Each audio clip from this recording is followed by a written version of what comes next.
Today we are going to look at so just to recap from last time.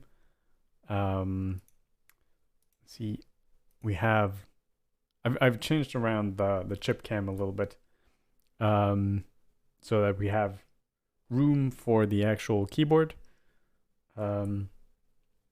Because today we're going to look at doing actual programming with the matrix of the keyboard, and also outputting USB, or outputting codes, keys, to the computer. So we're actually going to be making this chip acting like a keyboard. So if you remember from last time, if I just power this up, we programmed this with a simple program that basically functions as sort of a one-key keyboard. If we connect ground over to B6, I believe it was. That was B5. To B6, we can see the LED on this chip lights up. So that is where we got to last time. And the code for that is over here. If we just go to the code camera, there we go. So the code for that is here. We have our oops, that was the executable binary file. Yeah, so here we have the code for that.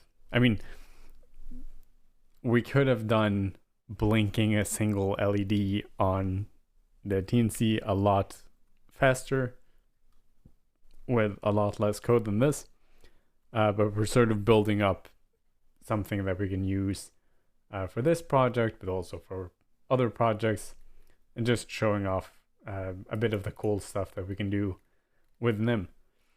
So yeah, this is sort of our code for this. We turn the LED to an input, B6 as an input with a pull-up resistor, so that we can detect when it goes low to ground. So when we ground the pin, we then read whether it's high or low, this B6 pin, and turn the LED on and off. And then we have basically a polling rate of 100 milliseconds. So every 100 milliseconds, we'll do a check. So now we basically have a one-key keyboard. It is like this could easily just have been a key. Like if I soldered a switch in here that completed this circuit, we would have one key on our keyboard. So let's try and make this actually actually behaving like a keyboard. Instead of turning the LED on and off, or maybe in addition to turning the LED on and off, we want to make this appear to the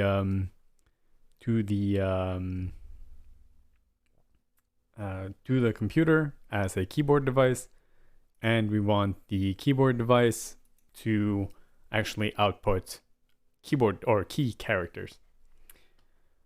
So, USB keyboard. There is a nice code library for the TNC. In pure C, doesn't use the Arduino, which is what we're doing in this series. That can do keyboard stuff. It says it's obsolete. It has a nice warning, and to use TNC Duino instead.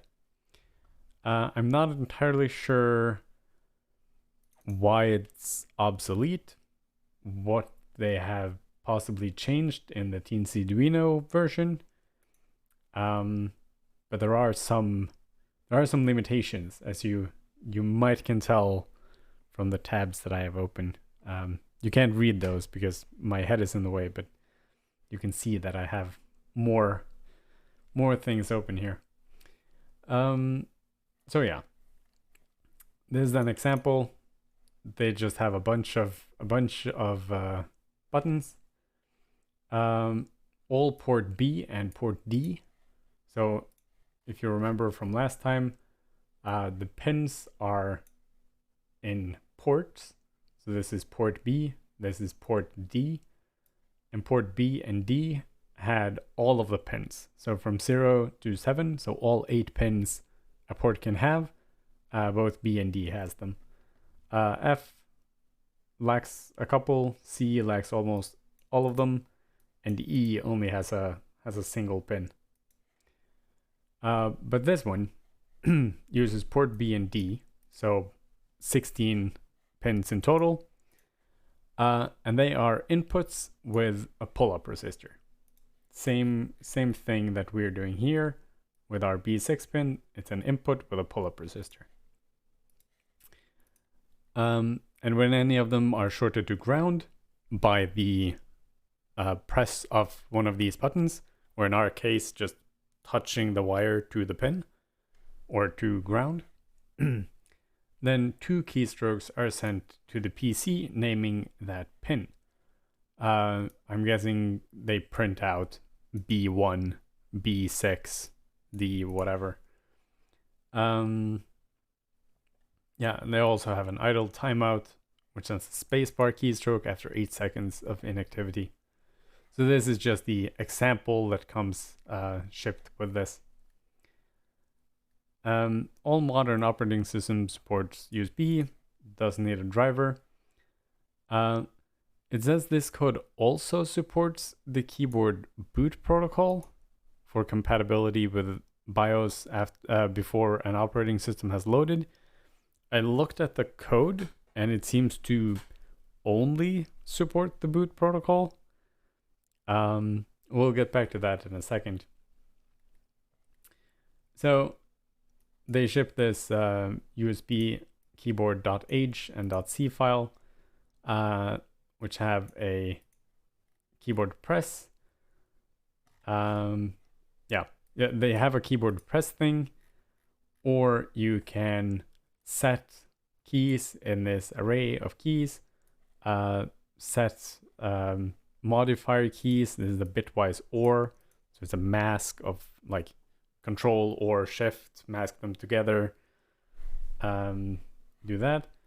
And then they have a USB keyboard send that will then send all the keys. They also have keyboard LEDs, which will send back the results of the various LEDs on my actual keyboard, or the LEDs that they think are active. So this would be your num lock and your caps lock, and I guess it's called scroll lock, the last one. And then yeah, USB initialize, check if it's configured.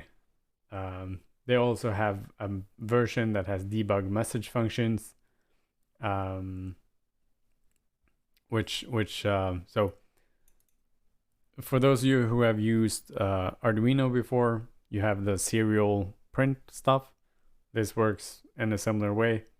Hid listen is just a program that they have written, which basically reads the serial input, and that means you can have debug messages or just printing messages over serial. But the keen-eyed among you might have seen that this only has space for 6 keys. You can only press 6 of the non-modifier keys at once. This is a limitation of the boot protocol that they were talking about earlier. This one.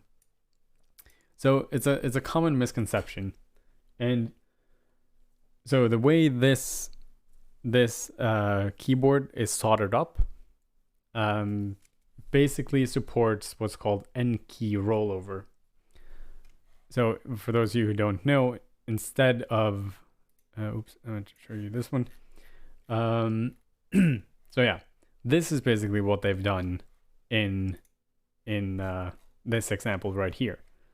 All of these buttons have their own have their own pin on the TNC, and that requires 16 pins for 16 keys.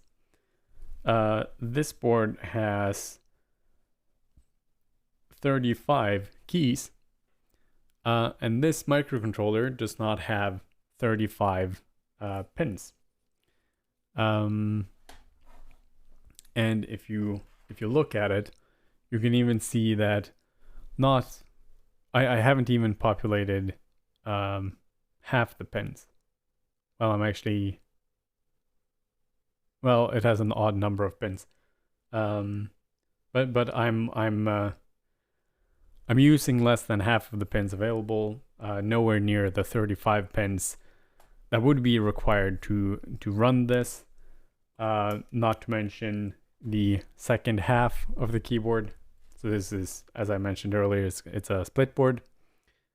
So how do we solve that? How do we put multiple pins or multiple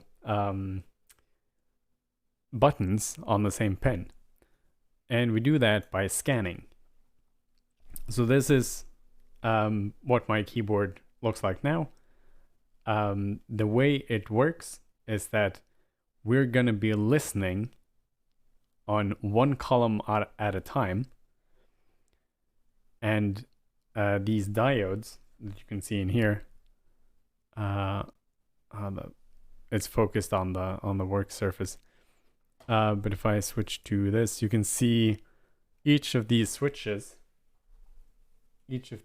here have these tiny diodes right here that go from the pin of the key to the row sort of bar. And that just makes sure that, so in this illustration you can see what's going on here. If we had set this to an input pull-up resistor, and then we have this set as an output low, which is basically the same as ground, without the diodes, and all of these resistors are apparently just to make his schematics drawing program happy. What would happen is that the power would travel, it actually travels the other way, but nonetheless. So here we have these 4 keys pushed down. This is going to see all of these keys as pushed down. If we it wouldn't be possible for this to see which of these are actually pushed and not. So for this pin and this pin, the only key they should detect is this one. But pressing down any of these 4, and probably some of the others as well, would appear as if this one was pressed. And this is what's called ghosting. And ghosting, if you have used a very old keyboard, you might have seen it before. You hit 2 keys on your keyboard and you get a third random key press.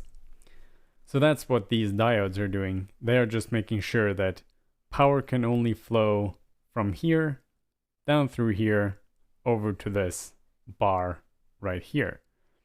So what was happening before that was that it was traveling down here and up through these switches right here. But in this diagram, you can see it would be able to flow down here, but it wouldn't be able to flow into this key right here. So it wouldn't be able to flow through these switches as well. So this is now the only switch that would activate or that would register as on in this scenario right here.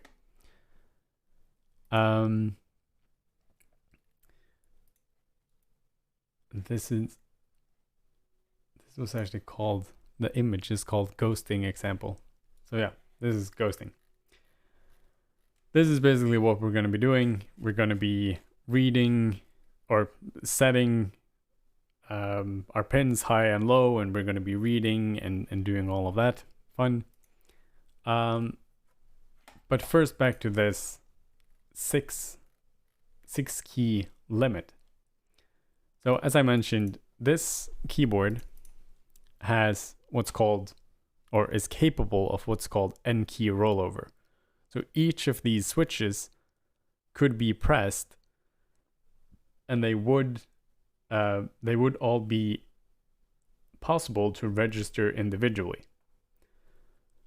But looking at this, we can only press 6 of the non-modifier keys at once. And this used to be the case, that this was just a limitation of USB keyboards, people thought. Actually, a lot of gamers would use or hold on to old PS2 keyboards because USB keyboards had this 6-key limit. But that's not actually true. So the reason why this happens, or why this is a thing, is that, and it's alluded to here by the boot protocol for compatibility with BIOS.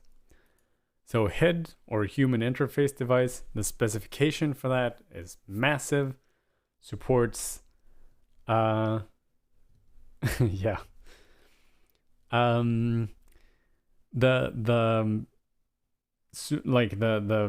library for a proper HID implementation is massive. Supporting and supporting all of it doesn't make sense for a BIOS. They don't want to put a lot of stuff in there to read keyboards and to do all of the keyboard ready nonsense that the full computer operating system could do. They don't want to include a bunch of keyboard drivers and all of that.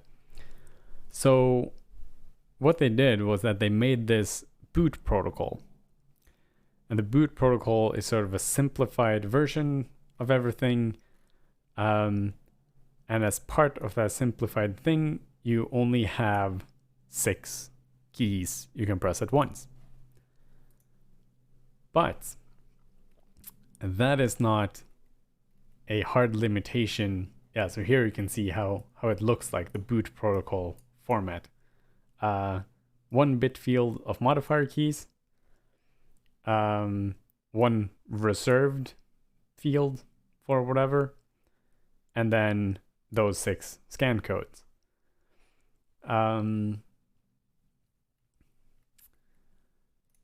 So you can provide your own protocol, or use one of the N-key rollover enabled protocols to actually do full N-key rollover with a USB keyboard. Now, having said that, we're going to be using this thing for now. So we're not going to be using that full. We're not going to reprogram this for our little keyboard here.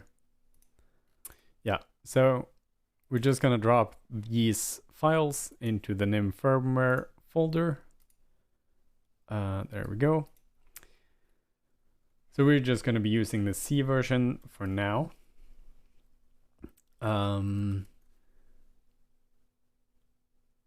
It put itself in a folder. No, don't overwrite our make file. Copy all the other stuff out here. This should now be empty, but it's not because of the make file. We don't really need the make file. There. So now we have the example C file.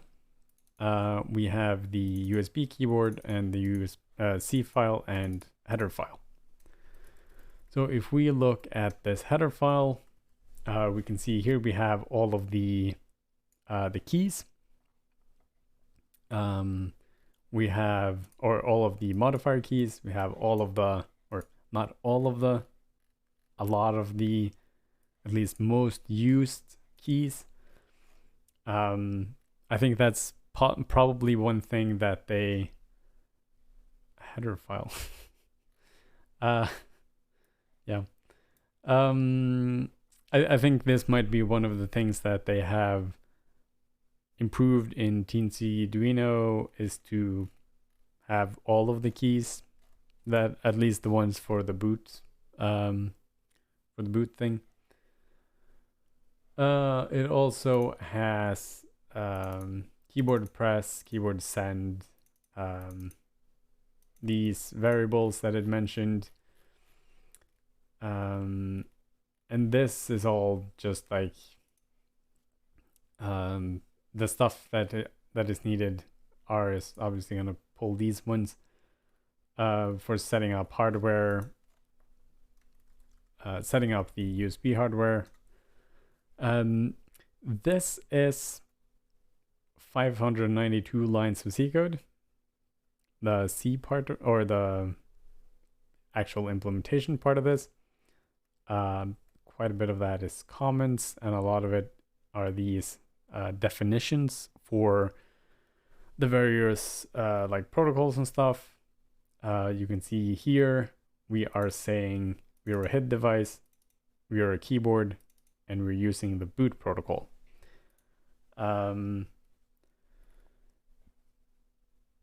So yeah, we could re-implement this in NIM. Maybe we'll do that in the future, and then do full and key rollover stuff. That could be fun. But for now, we're just gonna use this as it is. So we're gonna need these. Obviously, the keyboard press is just a wrapper around modifier keys, set the 0 key, send, and then 0 these out, and then send. So it sends a button down, like a press and a release. So we can start with this, and then we can use these instead, or actually use this. These are obviously going to be changed. So yeah, let's look at our, oh, we already have this open. So let's look at this. We can do a new section like this. Now we are going to pull from the local USB keyboard.age. And obviously we have to pop these flags when we're done with them. And now we need to find the stuff in here that we actually want.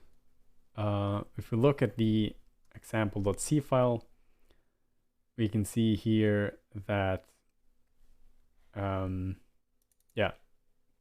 Okay, so it has number keys, idle count. This is for sending the space. We're already doing this. Here he's configuring the pins. We can already do that.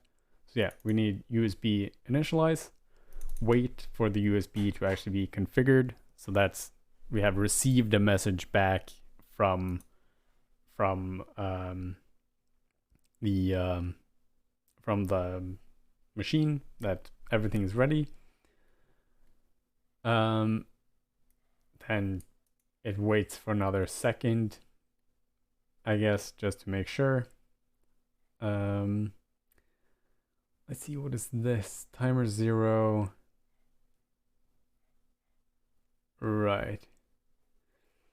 Yeah, so this is a probably the idle thing, I guess. So basically this is a timer with an interrupt.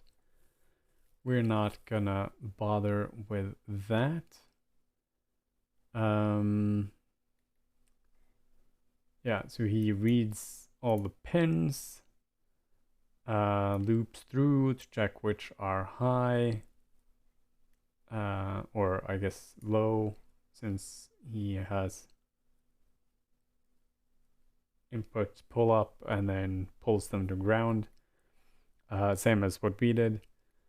So we're not going to be doing this.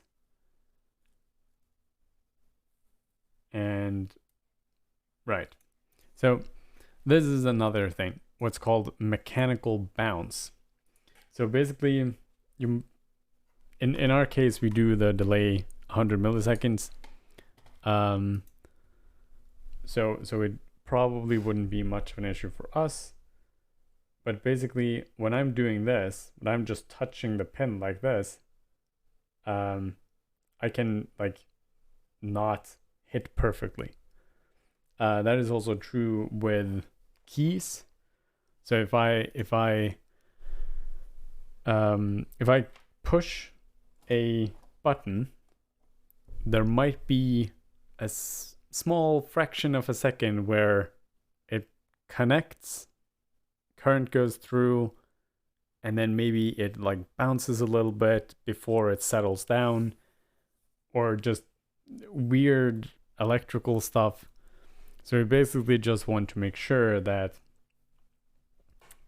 that the key is actually pressed before we do anything.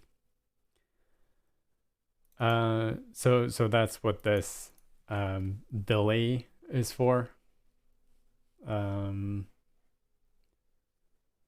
Yeah, so he presses B and D with a number of the key.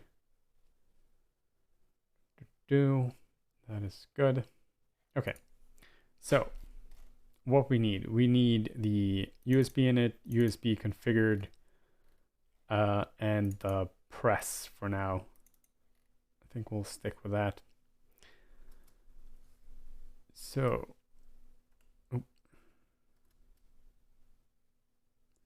this one and that one. Stick with these for now.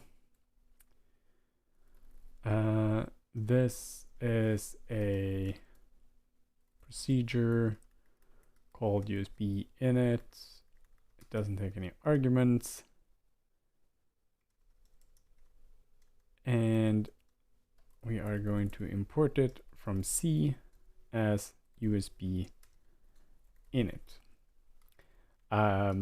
In this case, we could just call it USB init like this. Them as underscore and capitalization free, or what do you call it? Insensitive. So this name is the same as this name, but I like to do it this way to make it more obvious to people reading the code. So this returns a unsigned integer. So that is a uint age 8, not a void. USB configured. Do that. Import C USB configured. Oops. And this is an int 8, so it's a signed integer. And this is import C USB keyboard press. I guess we could have recorded a macro to rewrite these for us automatically. There we go. Key and modifier are both uint 8. Okay. Now these uint 8s we obviously need as well. They are in the USB keyboard.h file. They are these ones. Unfortunately, there's no, I mean, there are automatic tools for doing this. But we're not going to be using any of them. So let's just do this. I mean, the automatic tools just basically generate what I'm now manually creating.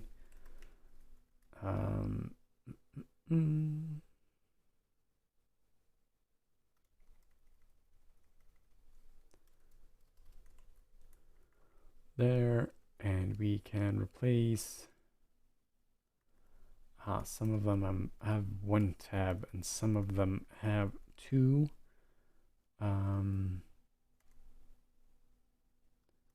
Not all of them are binary or hex. Okay, so replace any number of tabs followed by OX with space equals OX. There. And delete this. And for this, it looks like it's two, at least for these ones. Why does some of these have tabs at the end? That's annoying. So let's first just replace tabs at the end with nothing. For the same range, we are going to replace any number of tabs with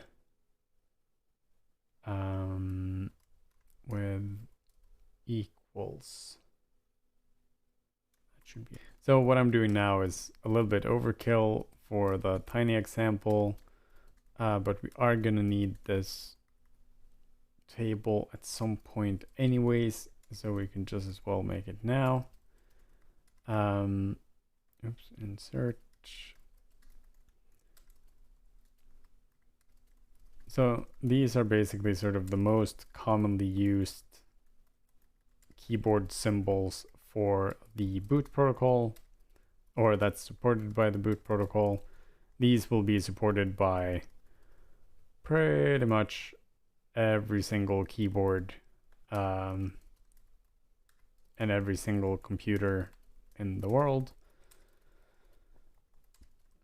When we get further in this, we are going to have to do some interesting work on layouts and stuff like that. I'm using the Dvorak layout, which for many of you might be not the most known one. So most of you probably use QWERTY, maybe some use Azerty or Quartz if you're German. Azerty is French.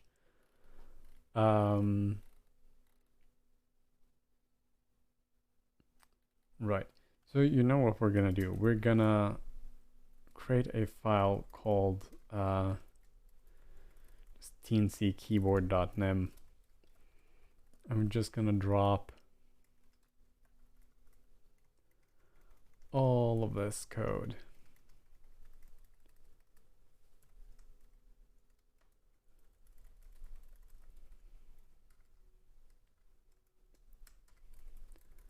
In this file right here. Imported and not used. Why is this not highlighted? There we go. So yeah, none of these things are exported.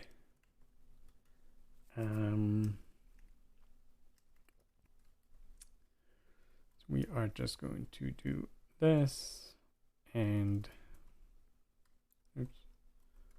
this. That obviously has to be escaped. So now these pins are. So basically, in my left gutter, you can see that H arrow thing.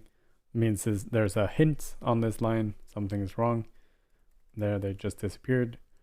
When you export something, they are sort of assumed to be used by something, or I mean, you can't check every package that might potentially use your thing. So we're just gonna assume that the identifier is used in that case. Someone might use it. So you can see now all of these errors disappear. Pin is obviously not something that we're going to export, because that's something we're only going to be using in our code. Oh, and those shouldn't be exported. This should, and this should be exported, and this should be exported, and that one, this one, this one. So for those of you who remember, these are the helper macros that we wrote last time that allows us to do stuff like led.output, v6.input, all of that stuff. So nemlsp doesn't seem to like me having changed that. Let's just reload this file. Oh. Let's try to make this project. Undefined reference to CPU prescale, right? Because CPU prescale is now in here. So let's just grab prescale. This should probably be a uint8. And this, I'm just gonna make emit this. So I was talking to Eric about this earlier. Don't use emits. And I know I shouldn't, but they're just so easy. Like for stuff like this, I tend to use them quite a bit. Oh. There we go. And of course here we need to do CPU prescale 0. So basically scaling system module needs nym error flag.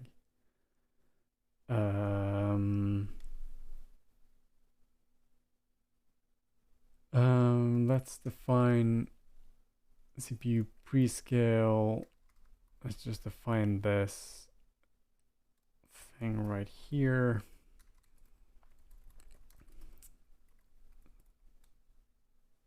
Oops.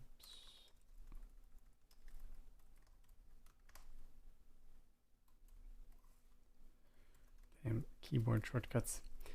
There. And now let's not do this. And let's do just a template for CPU prescale. It might not have liked calling that from within a function.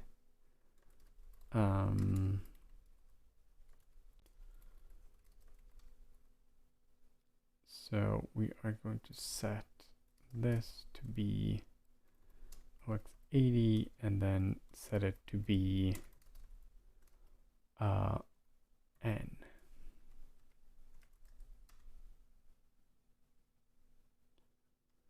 Why is this?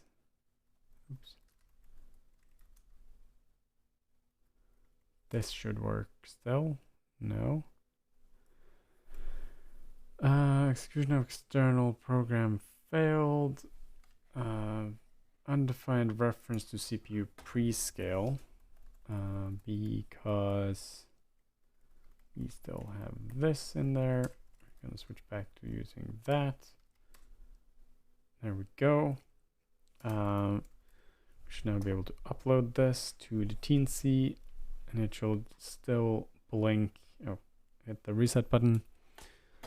And it should now still work. We haven't really changed anything here. Try to get that in shot for you. Hit the B6 pin. There we go. And our code still works fine.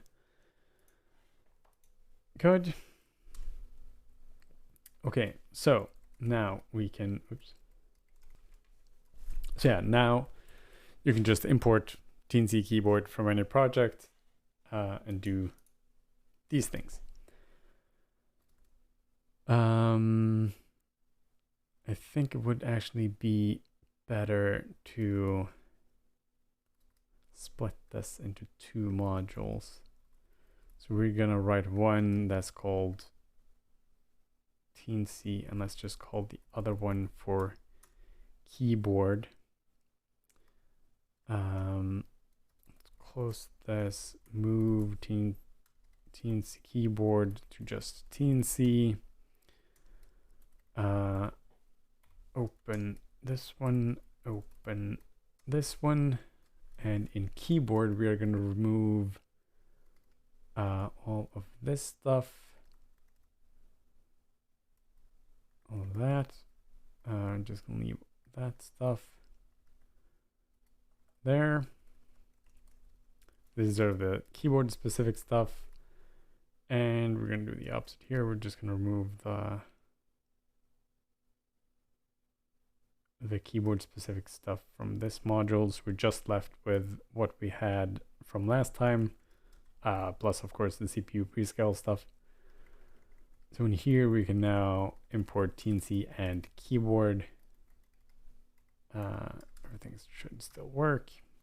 Nice. Yeah, imported and not used keyboard. So time to use keyboard. If you go back to our example C, we can see that it does CPU prescale. That is important. We do that as well. USB init, wait for it to be initialized, wait for a second, and then it starts checking for key presses and pressing the keys. So let's do the same thing. We are going to call USB init. And while not USB configured, we are just going to discard, which is basically the same loop that they had. We're going to wait for the same second that they do. Not going to question too much as of the why. And then it sends a keyboard press. It presses Shift B, so capital B, and then it presses the number key. It has defined this array of numbers. In our case, we only have one key here, so let's do the same thing. Let's just print out the name of the key. So we are going to do USB keyboard press. We are going to, what is it, modifier? No, key modifier. Okay. So we are pressing the B key, and we are using, we are holding in Shift while we do so, and we are pressing the key 0, oh no, key 6. And we are not holding 1, which apparently is 0. And this, is it called? Yeah. Doesn't seem to be super happy about this. That returns a uint 8, but we expect a bool. So that could be rewritten as this. C doesn't have booleans for some reason. So there's typically like might send a uint8 with 0 or 1, which I'm guessing is what this does. And of course it has the weird nullity thing, so that not 0, 1 is true. Nim doesn't have that. We're a bit more strict with our types. Right, and this is another other thing. A USB keyboard press with a 5 and this, which is what this expands to, because we define them as constants, is of type int8 and has to be used or discarded. So as you can see in this C code, we just happily call these USB keyboard press, even though if we look at the implementation, they return a number. So where does that number go? In C, it just auto discards them. In Nim, we are a bit more safe with things. We don't let you discard values, because that's typically an error to ask for something and then not use it. Of course, a lot of C libraries do some stuff, might return an error code, and it would be an error of us to not read and do something with that error code. This seems to return -1 if we're not configured. If the USB has been disconnected while we were transmitting, or if we have exceeded a timeout. Otherwise, it returns 0. So basically, this is have we returned anything? Like, did it work? Yes or no? We're just gonna, as I said, this is sort of an error on our part to not do something with that result, but we don't really have anything to do in that case. Yeah. So this, oh, we have an error. Right. Undefined reference to USB init, undefined reference to these things. Let's try to do this.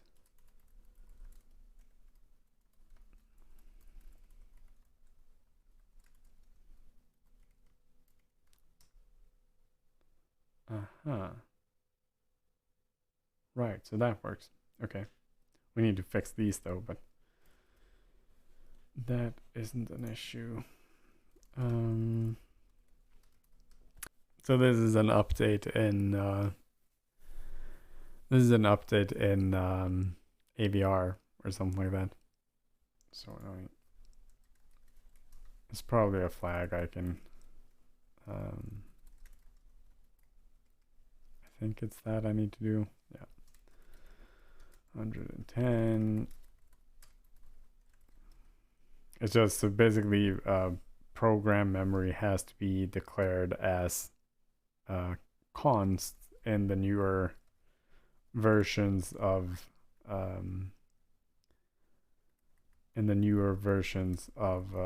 AVR. So these files are just outdated, which is a bit annoying. Node 799. 204. 217.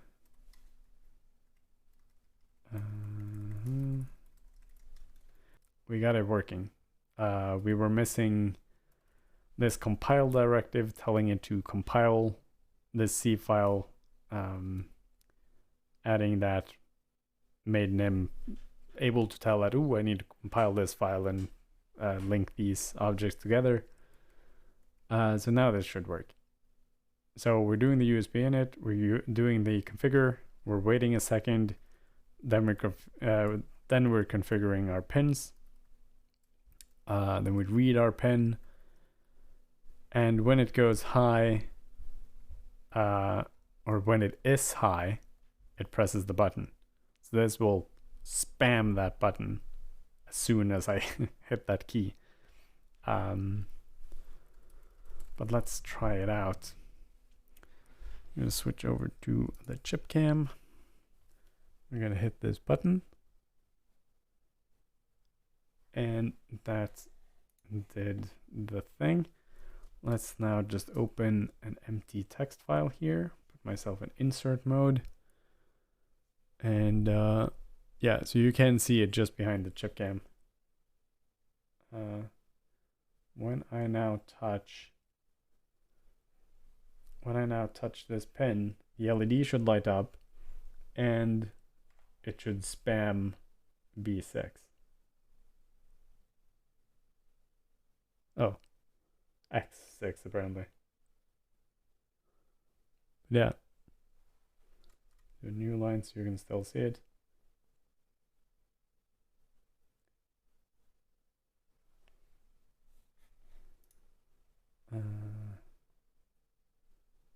There we go. So now we have a keyboard. A pretty stupid keyboard, but a keyboard nonetheless. Right, why did this press? Oh, right. Remember I said that I use Dvorak? So my keyboard, we just switch to this camera. My keyboard looks like this. As you can see, I don't have QWERTY up here. Oh man, I should get a webcam with autofocus.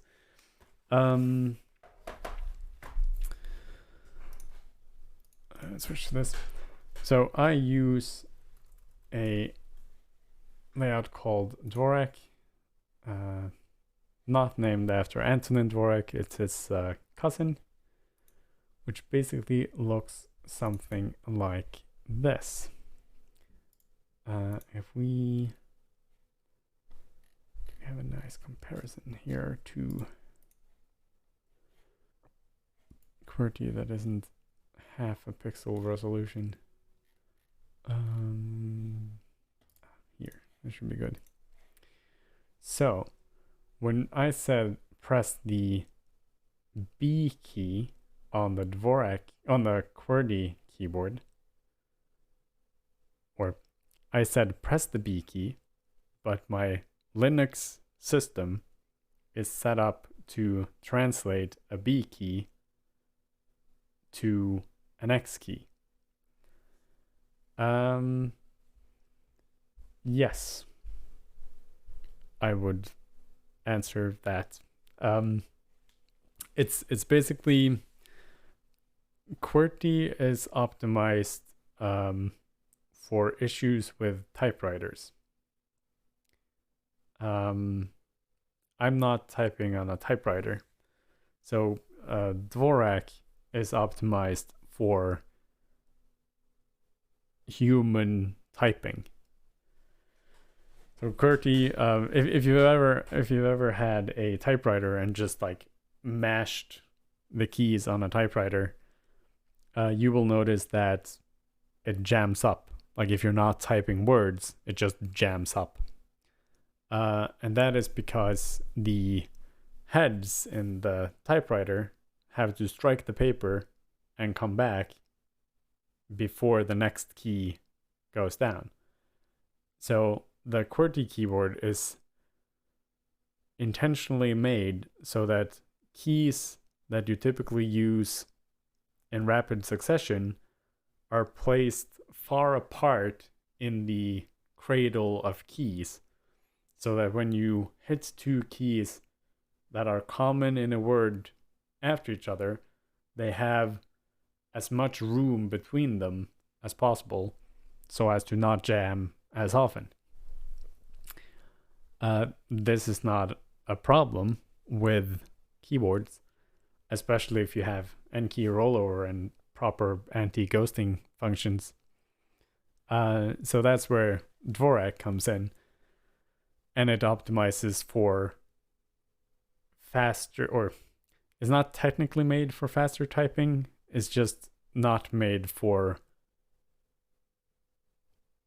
it's just optimized for typing comfort, which also sort of equals speed. There are other keyboard layouts now out there that are sort of more optimized for it, but Dvorak was one of the first ones. I like it. It works for me. Yeah, here you can see a like a heat map of keys.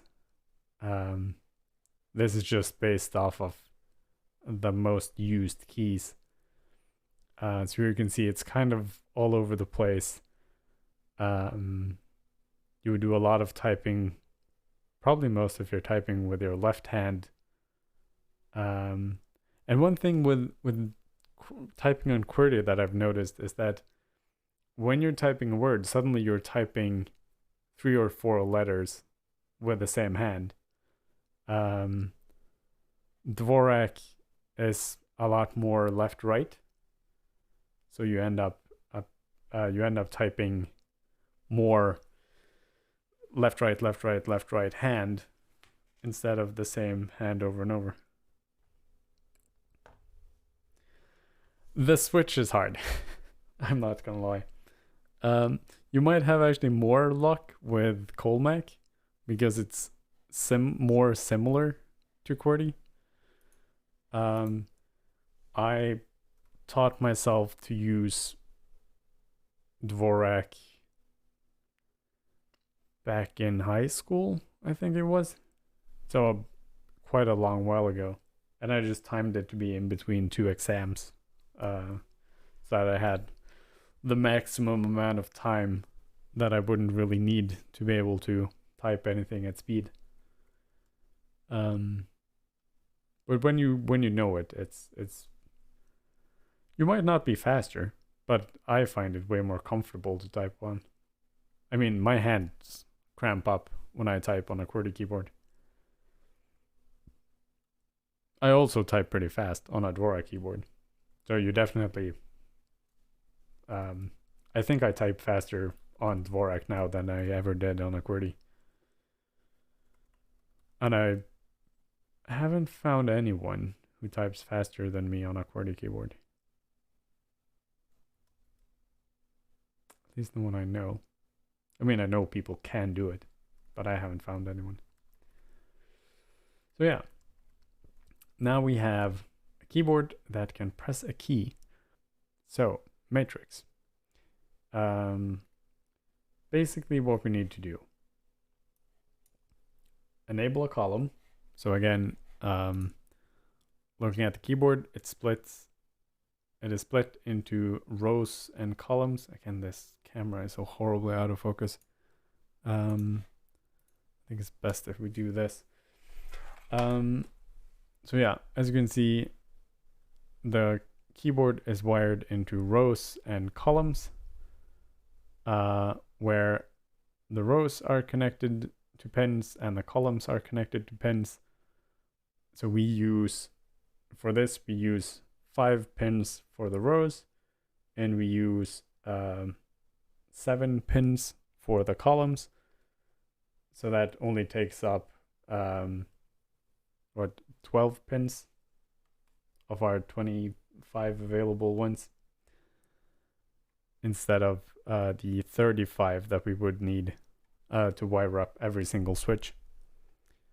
So what we need to do to have this working is to basically loop through our columns, and we need to enable the column. So we start with all columns disabled. We enable a column, we read all the rows, then we sort of translate that into buttons, then we disable the column and go on to the next one. Which is basically what this is doing. So it is doing the rows or the columns, going through all the columns.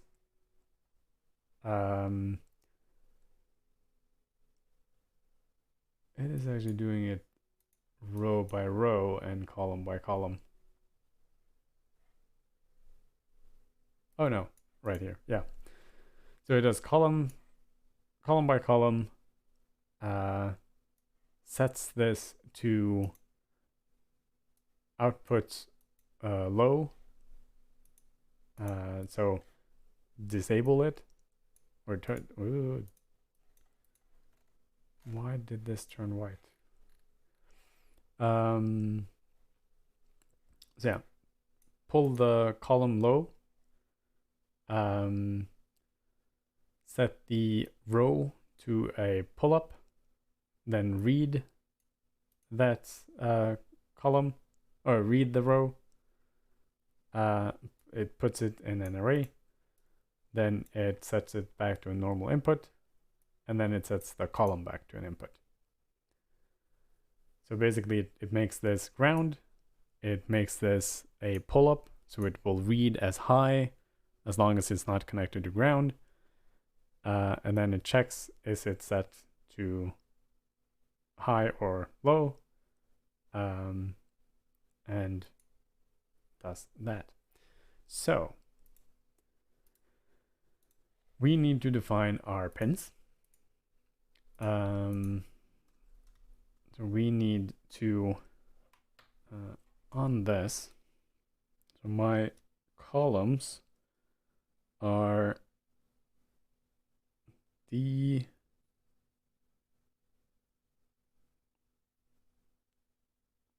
I could have wired this up better. So I just wired them up. Go back to the chip cam. I just wired these up sort of along the edge here, with no regard to which port they're connected to or which pin.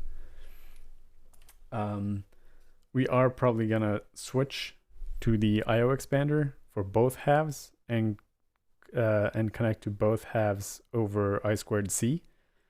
And it actually has, interestingly, it has 2 ports with all 8 pins for both ports. So what I'm thinking of doing is connect all of them to all of the rows to one port, all of the columns to the other port, and that means that we can configure we can read all of the pin states with one read statement, because we're not reading a single pin, we're reading a whole port at a time. So we can configure all of the columns to be correct, and we can read all of the pins in one go. So it would save a lot of data over the I²C connector. The hard part of that is doing it in a cool way, in a nice way in our code. But I have some ideas. So this could actually turn out to be pretty cool. But let us define our columns. Our columns is just going to be an array of our columns here, and it starts at D0. This has to be riveting to watch me reading off of a circuit here, to D3, and then we have C6 and 7 and D5. C6, C7, and D5. Are we allowed to do this?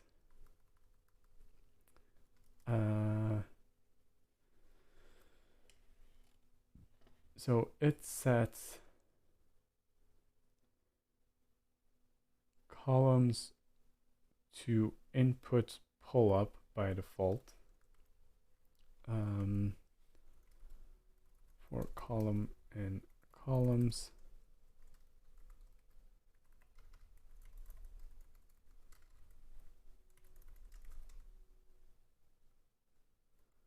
I'm not sure if the macro system would like this. No. Okay, we need to do that. How we find which key the user pressed. Yeah, I explained this before you got here. Further up here. So yeah, if you look at this, so we pull our pin high, which is basically connect a pull-up resistor to it. Then we set our column to low, and then we measure if there is current flowing through. And because of how the switches are wired up with diodes, you can see the green parts in this diagram is where it's connected to this 5-volt rail. You can see that the power can't go through the diode here, so it is readable by column 1 because this switch is open. Yeah, it can't travel here because these wires aren't connected, but it goes through this switch here. It is readable by column 0. It goes through this switch here and it's readable by column 2. This switch is open, so it doesn't go through here, so it's not readable by column 3. So when we have this row pulled high and we're reading from this column, then we can only see that this switch is pressed. So that's what this code is doing down here. It's iterating over all of the columns, pulling them to low, so setting them to ground basically. And then we're going through all of the rows. And we're setting the row to be a high pull-up. And then we're reading that row to see if it's connected to ground or not, or connected to this column pin. And that way we can read all of the rows and pins. So the problem here is that input takes a static pin, and these aren't considered, or because of this loop statement, they aren't considered static.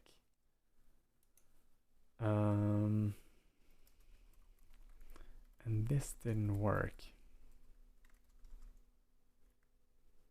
No.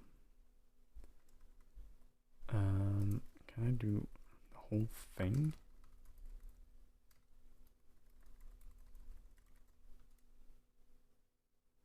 No. What we can do is write a macro that takes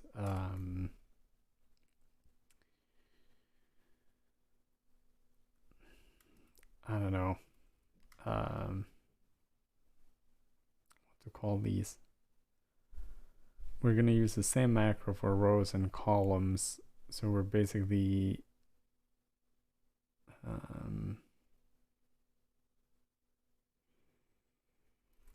let's call it each its, and we say pins is an open array. Open array of pin, static, of course, and some body, which is untyped, and then we say for each pin, for pin in pins, result. So result is a statement list, or list of statements. This is quote do. This we need to import macros right there, and then pin const it equals pin, and then body. And this all needs to be put in a block, otherwise it wouldn't be happy. Pin definition, we need to export this for that to work. I am gonna do something better about this. The backticks is just an escape, basically. So templates does this automatically, macros doesn't. The backticks here just means pull pin from outside of the quotes do statement. So pin here would be this pin, body here would be this body, but it is something that's going to be defined inside here and not something that exists outside here. I think we actually need to have this as a edent node though, because otherwise it would create a mangled name for this, so we wouldn't be able to access it like we're going to do right now, which is gonna be columns each it, and do this. Oh, still not happy.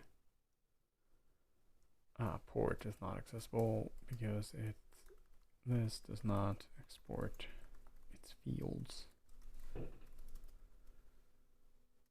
There. Still whines about that, but it shouldn't. Good. Right. So this looks ugly. We're gonna... Yeah. Yeah, so nim... I've said this before. Nim... The macro system in nim is kind of like a chainsaw. It's a really powerful tool, and you can really do a lot with it. But similar to a chainsaw, it's also way easier to chop your own leg off than with a normal saw. So you gotta be careful. You can do some simple, easy, nice stuff in nim. You can also write code that makes your code a horrible, unreadable mess. And you wouldn't want to do that. But it can be very nice. So basically what I did, I moved this each it into this TNC module for now. And then so the stars are an export marker. Tells the module to export this symbol. So that's what when I had each it defined in here, I needed those export markers so that this definition could read the pins. But now that it's defined in there, that should no longer be necessary. Oh, and we don't need to import macros anymore. Good. It still complains as undeclared routine, even though it isn't. Right. Oops, that was not. Yeah, we're looking at this. Yeah, so we set all of our columns to input pull-up, all our rows to normal inputs. So we need to define our rows. And my rows are wait, no, yeah, my rows.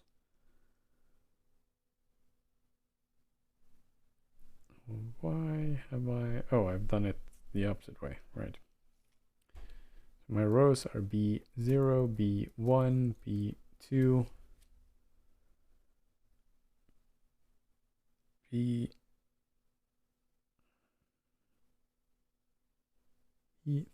and B7. That is 5. Yeah, that's correct. And all of my rows are going to be inputs. They're going to be normal inputs, not pull-up inputs. Now, to read the matrix, we're going to iterate over our columns. And we are going to set our columns to outputs and set the current to low. It's just if you look at the chip cam, you can see there's a white USB cable here. It's just plugged into a USB hub that sits on my desk, and this cable is just connected to the microcontroller. This is the same microcontroller that is on the keyboard. So I'm gonna switch that over. Right. By the way, I'm recording these, and I'm gonna be putting them on YouTube in a sort of more sort of cut down, easier to watch through format. Right. Output low. So columns, each it dot output. And then we are going to do this for columns. So we're going to turn them into input pull-ups, read, and then turn them back into inputs. So rows, each it dot inputs,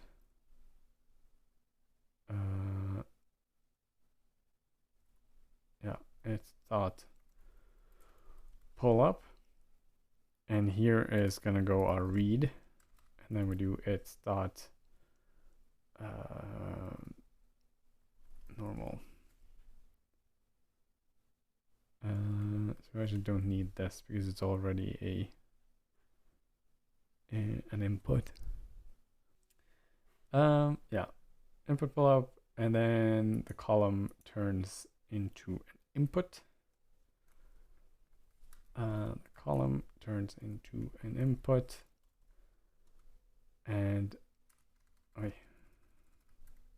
input, and then this should probably still be a pull up. Why is it a pull up?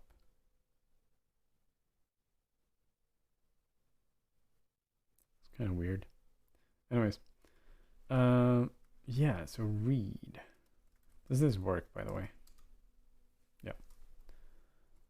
These its here should be to this. They should be scoped correctly. So now we need to read from our row. Oh.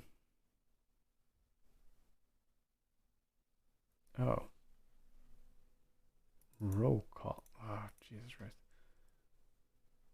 Cur call is right. Okay. That's a weird variable name, but okay. I would have called it cur row instead. Yeah, so we're reading from this pin. I don't read, and get.read returns a 0 or a number. So what do we want to do with this?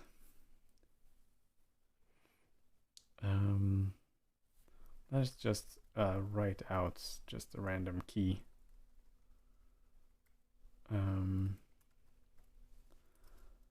If this is not 0, then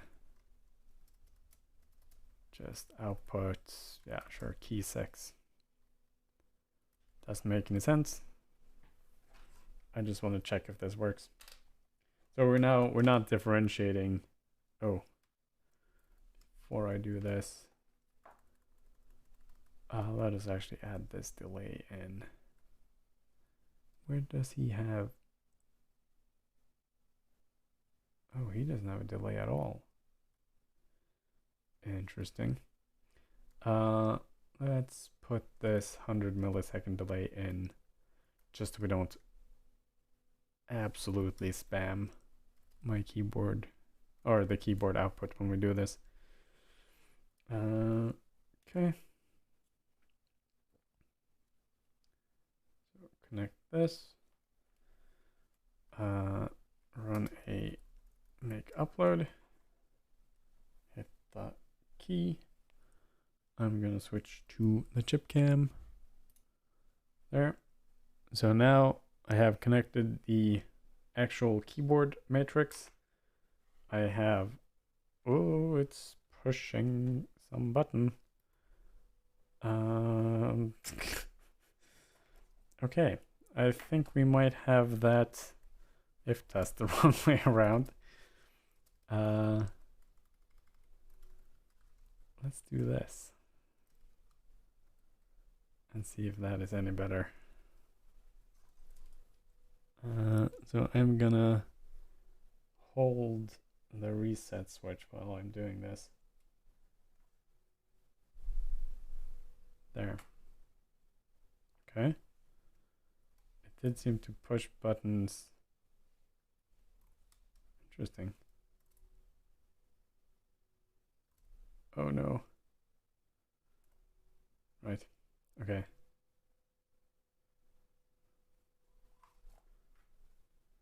So I'm not touching the keyboard.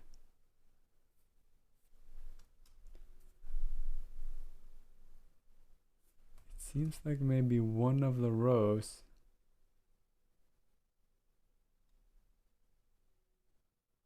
read as all highs.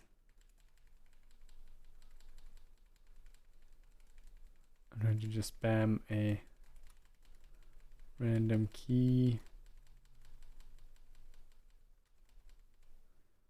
And that seems to change something. It could be a short circuit. I have just to test that the matrix was working, I have loaded what's it called, QMK. Something is furious with me right now.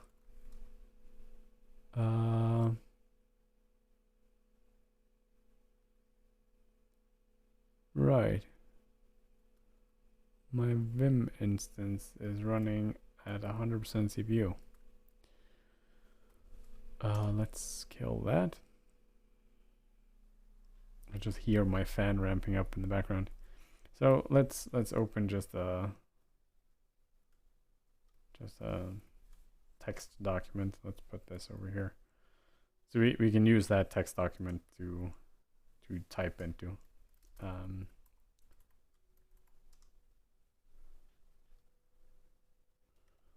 Let us sort of write out the row and column. So let's do column keys.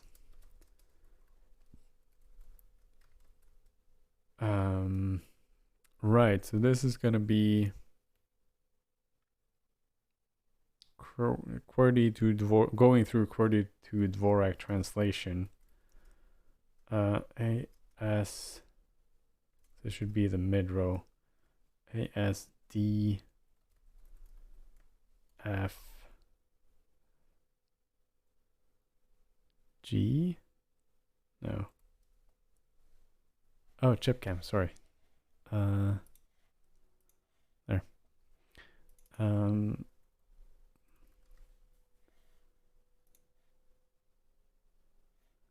A, S, D, F, G, H, J, K, L.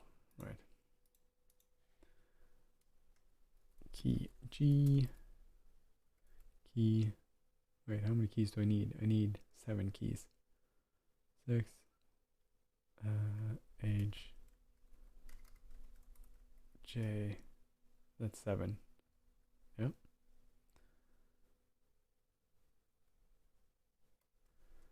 And then my row keys should be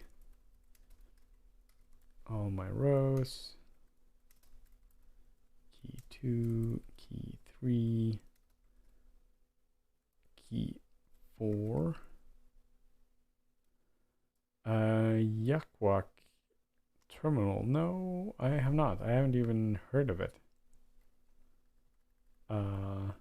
Should I have tried it? Is it good?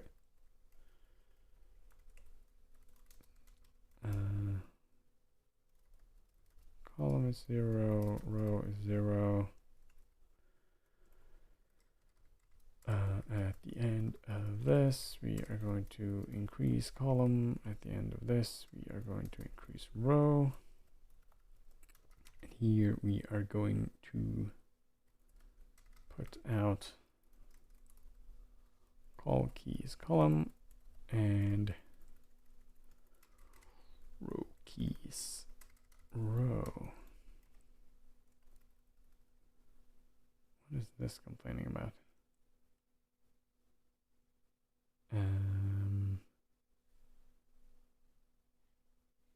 These are what?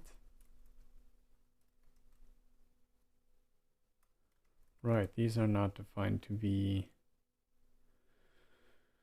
U and 8s. That's a pain.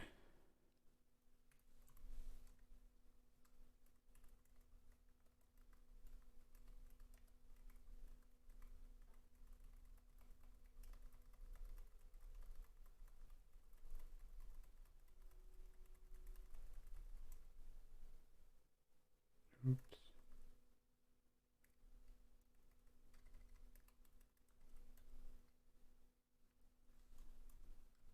Right.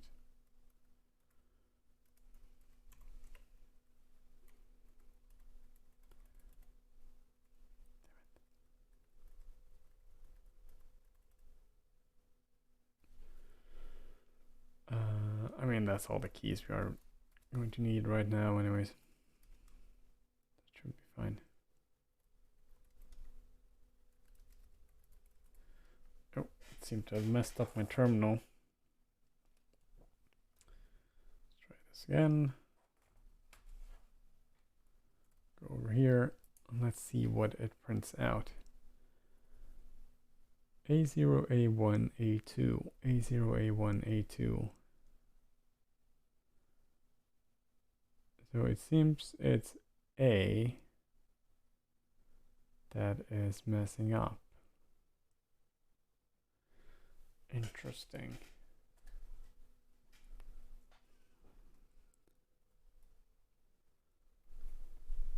And A, let's just reset this terminal so that it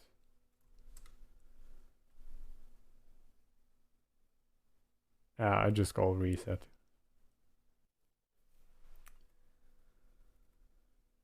This is a bit weird. That is probably because of this delay. If we remove this, the problem now is that it's gonna be horribly spammy.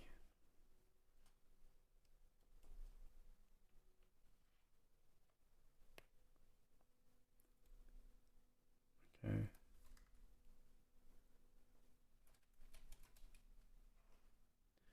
Not entirely sure. So I removed the delay, And that seemed to have sort of stopped it from doing anything. Very interesting.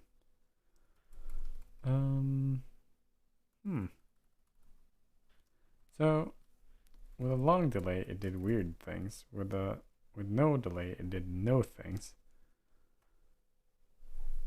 How about a short delay? Ah, now we're back to Spam Town. I think I might know what this is.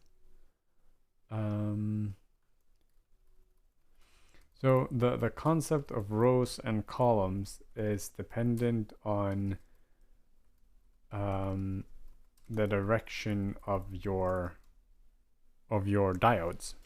So if we go back to the chip cam, you can see I have all of these diodes in here, and they are wired sort of going from from the chip to the row. And I think some keyboards have them between chip and column instead. So that might be our issue. So now I swapped around the definition for row and column.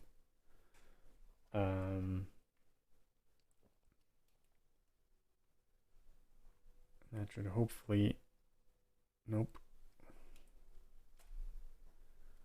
At least now it spams.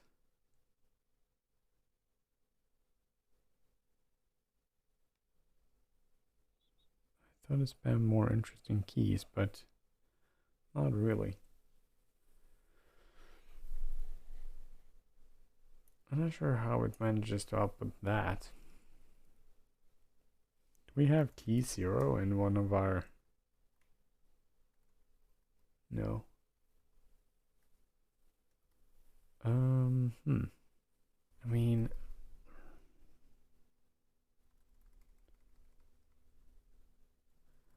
It does take a short amount of time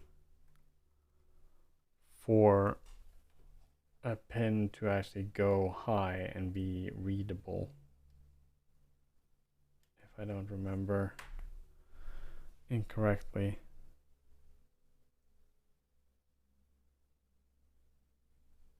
Not spamming keys anymore.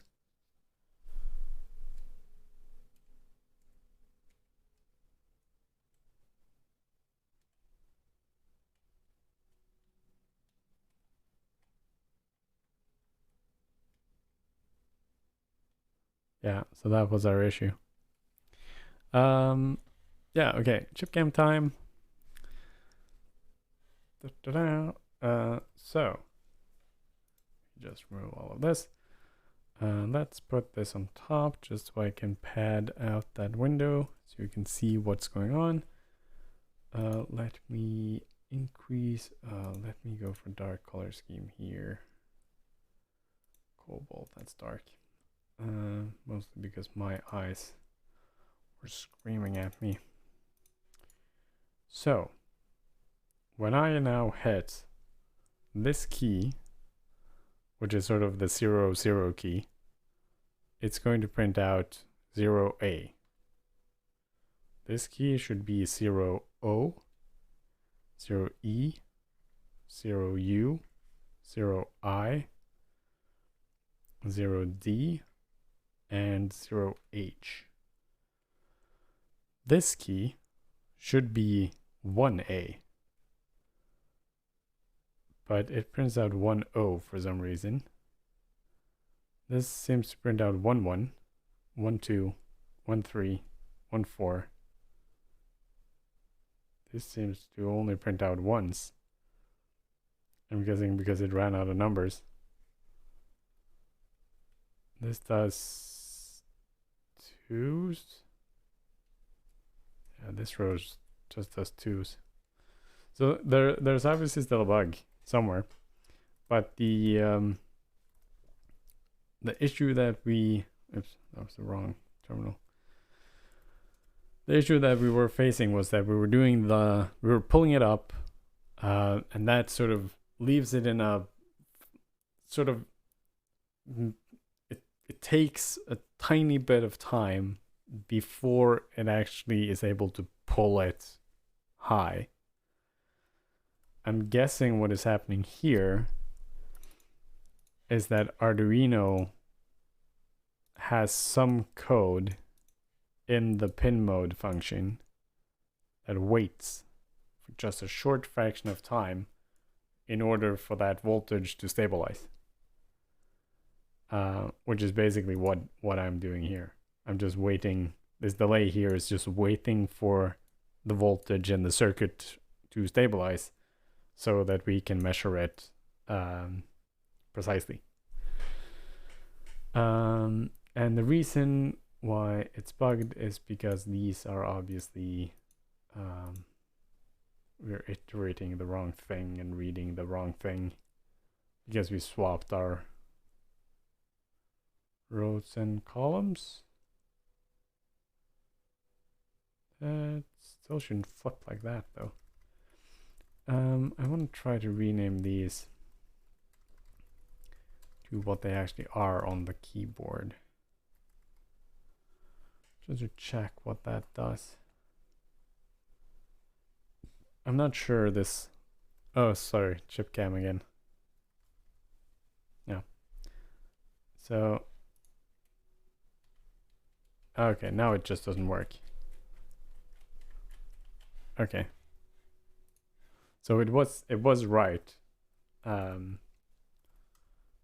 What I did with flipping these around, that was correct. Let's also print out just a space key, just to get some room between them. Now it should at least print spaces in between them. So if we do chip cam again, yeah, 0A, 0 E U I D H. This prints 10, 11, 12, 13. This just prints 1 because I'm guessing it ran out of numbers. 3U is offset.